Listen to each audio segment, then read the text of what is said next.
बिस्मिल्लाहिर्रहमानिर्रहीम अस्सलाम वालेकुम दोस्तانو उम्मीद लरम چې تاسو پر جوړ او خوشاله وي او ژوند په مزو په دوستانو سوات نه ډیر زیاته دردناک واقعه مخته شوې ده نیکه د الله څخه خپل ماسه ډیر زیاتې بے دردۍ سره قتل شوې ده دوستانو آخر ولې قتل شوې ده واجه سبا د باره کې وسه ټول معلومات په دې ویډیو کې شریکام او تاسو ټول معلومات باندې ځان خبرول غواړي مونږ ویډیو ځان سره تر اخره پورې ګوري او چې کوم ملګری مونږ په چینل باندې نوی دي هغه د مونږ چینل مخه ځان سره سبسکرایب کړئ ټلې نشان دی وي ترڅو موږ راتلونکي معلوماتي ویډیو تاسو ته اسانه سره ملاوي شي دوستان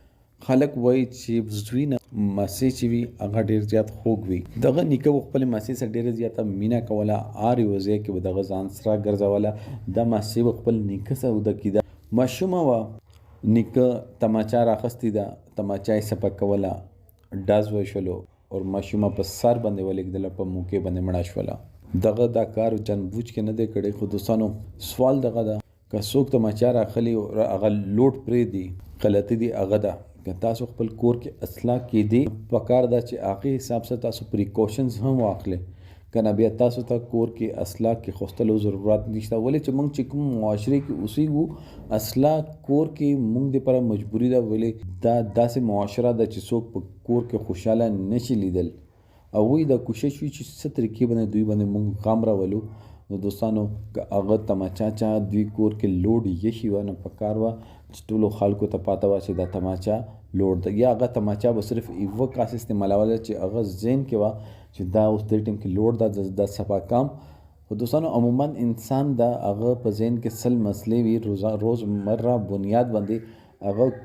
دومره مسلو کې گیر وي چې هغه عموما ایره شي نو دوستانو اس کله چې کله تاسو اصلي ته لاس اچوي یا اصله صفا کوي یا اصله ځان سره راخلي نو اول چک کول ډیر لازمي دي چې دا لوډ دا کنه د لوډ نن ایوا